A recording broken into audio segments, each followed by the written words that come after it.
अगर आप भी चाहते हैं कि आरसीएम म्यूजिक के वीडियो सबसे पहले आप तक पहुंचे, तो लाल बटन को दबा के चैनल को सब्सक्राइब जरूर करें और साथ में बेल आइकन को दबाना ना भूलें। कि फरवी थी उनकी हम आज की समझ बैठे, कि फरवी थी उनकी हम आज की समझ बैठे। हम तो मौत को ही जिंदगी समझ बैठे। अरे वक्त का मजाक था या हमारी बदनसीबी, वो वक्त का मजाक था या हमारी बदनसीबी, जो हम उनकी दो बातों को मोहब्बत समझ बैठे।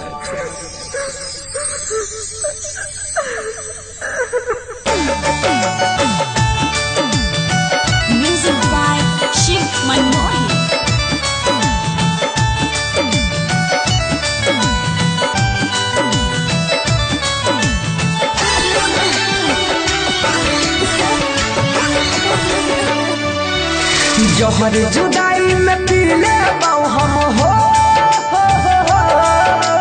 जो न जान गए।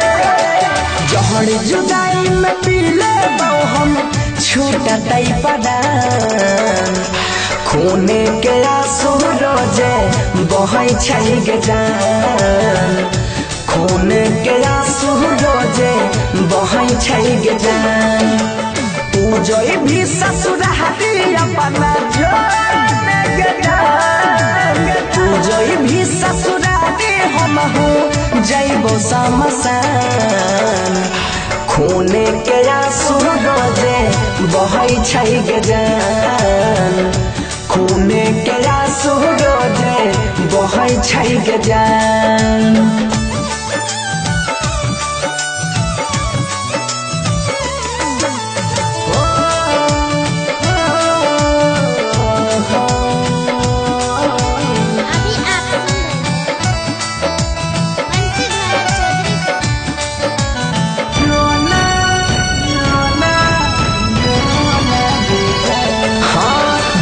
वियोग में केना के जीवो याद तोहर जब आइताओगे। दिल पड़ बेलही गम के बोझा सितम न सहल जाइताओगे। विरह वियोग में केना के जीवो याद तोहर जब आइताओगे। दिल पड़ बेलही गम के बोझा सितम न सहल जाइताओगे। किस्मत में तू रही न हमारा हो,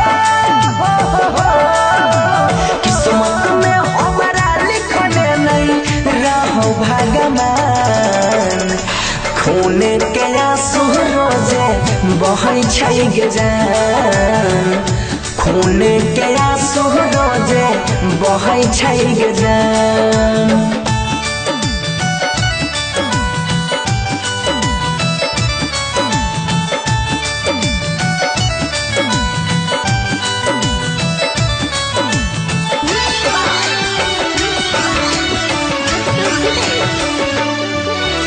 दूसरा संग में शादी के जिंदगी अपन बसाई में गे।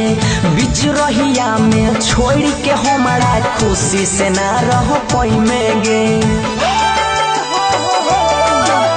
दूसरा संग में शादी के जिंदगी अपन बसाई में गे।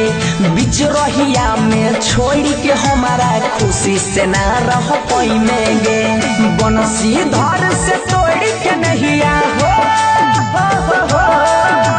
सुधीरावा के दिल बचल नहीं चुप के से बान। खूने के आंसू रोजे बहै छै गे जान। खूने के आंसू रोजे बहै छै गे जान। पूजोई भी ससुरारी अपना जोड़ने के जान। पूजोई भी ससुरारी हम हो जइबो समसान। खूने के आंसू रोजे बहै छै गे जान। खूने के आंसू रोजे बहै छै गे जान। जय मां कत्यानी रिकॉर्डिंग स्टूडियो, मानसी एक कन्या।